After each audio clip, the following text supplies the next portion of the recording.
Good evening. The television and radio stations of the United States and their affiliated stations are proud to provide facilities. Nixon. In the election of 1860, Abraham Lincoln said the question was whether this nation could exist half slave or half free. In the election of 1960, and with the world around us, the question is whether the world will exist half slave or half free, whether it will move in the direction of freedom, in the direction of the road that we are taking, or whether it will move in the direction of slavery. I think it will depend in great measure upon what we do here in the United States, on the kind of society that we build, on the kind of strength that we maintain. We discussed tonight domestic issues, but I would not want that to be any implication to be given that this does not involve directly our struggle with Mr. Khrushchev for survival. Mr. Khrushchev is in New York, and he maintains the communist offensive throughout the world because of the productive power of the Soviet Union itself. The Chinese communists have always had a large population, but they are important and dangerous now because they are mounting a major effort within their own country. The kind of country we have here, the kind of society we have, the kind of strength we build in the United States will be the defense of freedom. We do well here. If we meet our obligations, if we're moving ahead, then I think freedom will be secure around the world. If we fail, then freedom fails. Therefore, I think the question before the American people is, are we doing as much as we can do? Are we as strong as we should be? Are we as strong as we must be if we're going to maintain our independence? And if we're going to maintain and hold out the hand of friendship to those who look to us for assistance, to those who look to us for survival? I should make it very clear that I do not think we're doing enough, that I am not satisfied as an American with the progress that we are making. This is a great country, but I think it could be a greater country. And this is a powerful country, but I think it could be a more powerful country. I'm not satisfied to have 50% of our steel mill capacity unused. I'm not satisfied when the United States had last year the lowest rate of economic growth of any major industrialized society in the world, because economic growth means strength and vitality. It means we're able to sustain our defenses. It means we're able to meet our commitments abroad. I'm not satisfied when we have over $9 billion worth of food, some of it rotting, even though there is a hungry world, and even though 4 million Americans wait every month for a food package from the government, which averages 5 cents a day per individual. I saw cases in West Virginia, here in the United States, where children took home part of their school lunch in order to feed their families, because I don't think we're meeting our obligation towards these Americans. I'm not satisfied when the Soviet Union is turning out twice as many scientists and engineers as we are. I'm not satisfied when many of our teachers are inadequately paid, or when our children go to school part-time shifts. I think we should have an educational system second to none. I'm not satisfied when I see men like Jimmy Hoffa in charge of the largest union in the United States, still free. I'm not satisfied when we are failing to develop the natural resources of the United States to the fullest. Here in the United States, which developed the Tennessee Valley and which built the Grand Coulee and the other dams in the northwest United States, at the present rate of hydropower production, that is the hallmark of an industrialized society, the Soviet Union by 1975 will be producing more power than we are. These are all the things, I think, in this country that can make our society strong or can mean that it stands still. I'm not satisfied until every American enjoys his full constitutional rights. If a Negro baby is born, and this is true also of Puerto Ricans and Mexicans in some of our cities, he has about 1/2 as much chance to get through high school as a white baby. He has 1/3 as much chance to get through college as a white student. He has about 1/3 as much chance to be a professional man, about 1/2 as much chance to own a house. He has about 4 times as much chance that he'll be out of work in his life as the white baby. I think we can do better. I don't want the talents of any American to go to waste. I know that there are those who say that we want to turn everything over to the government. I don't at all. I want the individuals to meet their responsibility. And I want the states to meet their responsibility. but I think there is also a national responsibility. The argument has been used against every piece of social legislation in the last 25 years. The people of the United States individually could not have developed the Tennessee Valley. Collectively, they could have. A cotton farmer in Georgia, or a peanut farmer, or a dairy farmer in Wisconsin or Minnesota, he cannot protect himself against the forces of supply and demand in the marketplace. Working together in effective governmental programs, he can do so. 17 million Americans who live over 65 on an average Social Security check of about $78 a month. They're not able to sustain themselves individually, but they can sustain themselves through the Social Security system. I don't believe in big government, but I believe in effective governmental action. And I think that's the only way that the United States is going to maintain its freedom. The only way that we're going to move ahead. I think we can do a better job. I think we're going to have to do a better job if we are going to meet the responsibilities which time and events have placed upon us. We cannot turn the job over to anyone else. If the United States fails, then the whole cause of freedom fails. And I think it depends in great measure on what we do here in this country. The reason Franklin Roosevelt was a good neighbor in Latin America was because he was a good neighbor in the United States. Because they felt that the American society was moving again. I want us to recapture that image. I want people in Latin America and Africa and Asia to start to look to America, to see how we're doing things, to wonder what the President of the United States is doing, and not to look at Khrushchev or look at the Chinese communists. That is the obligation upon our generation. In 1933, Franklin Roosevelt said in his inaugural that this generation of Americans has a rendezvous with destiny. I think our generation of Americans has the same rendezvous. The question now is, can freedom be maintained under the most severe attack it has ever known? I think it can be. And I think in the final analysis, it depends upon what we do here. I think it's time America started moving again. And now the opening statement by Vice President Richard M. Nixon.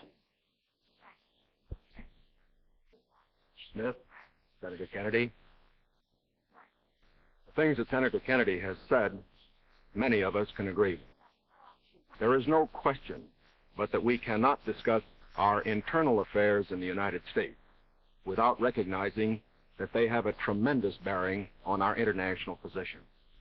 There is no question but that this nation cannot stand still because we are in a deadly competition. Competition not only with the men in the Kremlin, but the men in Peking. We're ahead in this competition, as Senator Kennedy, I think, has implied. But when you're in a race, the only way to stay ahead is to move ahead. And I subscribe completely to the spirit that Senator Kennedy has expressed tonight, the spirit that the United States should move ahead. Where then do we disagree?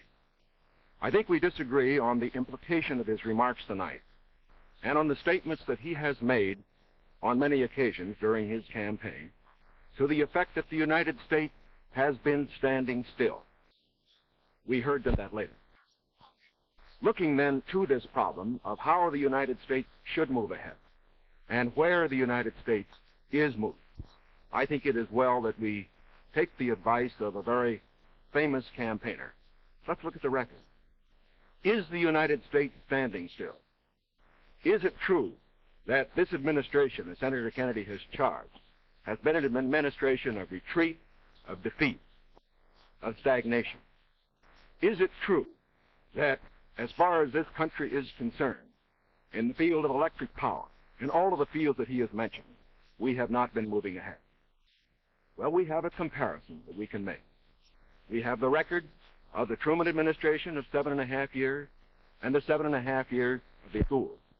We have built more schools in these last 7.5 years than we built in the previous 7.5, for that matter, in the previous 20 years. Let's take hydroelectric power. We have developed more hydroelectric power in these 7.5 years than was developed in any previous administration in history.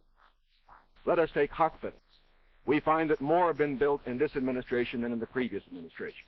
The same is true. There's been more growth in this administration than in its predecessor. But let's not put it there. Let's put it in terms of the average family. What has happened to you? we find have gone up 5 times as much in the Eisenhower administration as they did in the Truman administration. What about the prices you pay? We find that the prices you pay went up 5 times as much in the Truman administration as they did in the Eisenhower administration. What's the net result of it? This means that the average family income went up 15% in the Eisenhower years as against 2% in the Truman years. Now, this is not standing still. But, good as this record is, may I emphasize, it isn't enough. A record is never something to stand on. It's something to build on. And in building on this record, I believe that we have the secret for progress. We know the way to progress. And I think, first of all, our own record proves that we know the way. Senator Kennedy has suggested that he believes he knows the way. I respect the sincerity with which he makes that suggestion. But on the other hand, when we look at the various programs that he offers, they do not seem to be new. They seem to be simply retreads of the programs of the Truman administration which preceded. And I would suggest that during the course of the evening he might indicate those areas in which his programs are new, where they will mean more progress than we had then. What kind of programs are we for? We are for programs that will expand educational opportunity, that will give to all Americans their equal chance for education, for all of the things which are necessary and dear to the hearts of our people. We are for programs, in addition, which will see that our medical care for the aged is much better handled than it is at the present time. Here again, may I indicate that Senator Kennedy and I are not in agreement as to the aim. We both want to help the old people. We want to see that they do have adequate medical care. The question is the means. I think that the means that I advocate will reach that goal better than the means that he advocates. I could give better examples, but for whatever it is, whether it's in the field of housing, or health, or medical care, or schools, or the development of electric power, we have programs which we believe will move America, move her forward, and build on the wonderful record that we have made over these past 7.5 years. Now, when we look at these programs, might I suggest that in evaluating them, we often have a tendency to say that the test of a program is how much you're spending. I will concede that in all the areas to which I have referred, Senator Kennedy would have the federal government spend more than I would have it spend. I costed out the cost of the Democratic platform. It runs a minimum of $13.2 billion a year more than we are presently spending to a maximum of $18 billion a year more than we're presently spending. Now, the Republican platform will cost more, too. It will cost a minimum of $4 billion a year more, a maximum of $4.9 billion a year more than we're presently spending. Now, does this mean that his program is better than ours? Not at all. Because it isn't a question of how much the federal government spends. It isn't a question of which government does the most. It's a question of which administration does the right thing. And in our case, I do believe that our programs will stimulate the creative energies of 180 million free Americans. I believe the programs that Senator Kennedy advocates will have a tendency to stifle those creative energies. I believe, in other words, that his programs would lead to the stagnation of the motive power that we need in this country to get progress. The final point that I would like to make is this. Senator Kennedy has suggested in his speeches that we lack compassion for the poor, for the old, and for others that are unfortunate. Let us understand throughout this campaign that his motives and mine are sincere. I know what it means to be poor.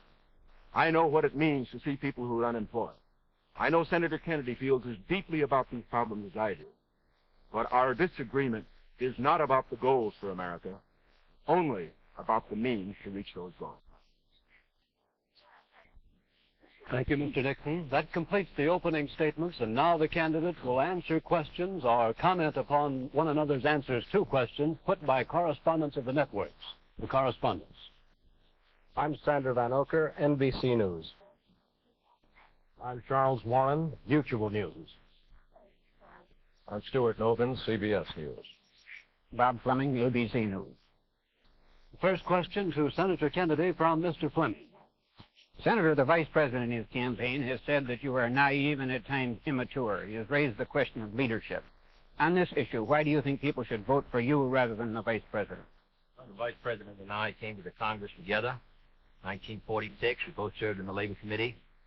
I've been there now for 14 years, the same period of time that you have. So that our experience in government is comparable. Secondly, I think the question is, what are the programs that we advocate? What is the party record that we lead? I come out of the Democratic Party, which in this century has produced Woodrow Wilson and Franklin Roosevelt and Harry Truman, and which supported and sustained these programs which I've discussed tonight. Mr. Nixon comes out of the Republican Party. He was nominated by it. And it is a fact that through most of these last 25 years, the Republican leadership has opposed federal aid for education, medical care for the aged, development of the Tennessee Valley, development of our natural resources. I think Mr. Nixon is an effective leader of his party. I hope he would grant me the same. The question before us is, which point of view and which party do we want to lead the United States?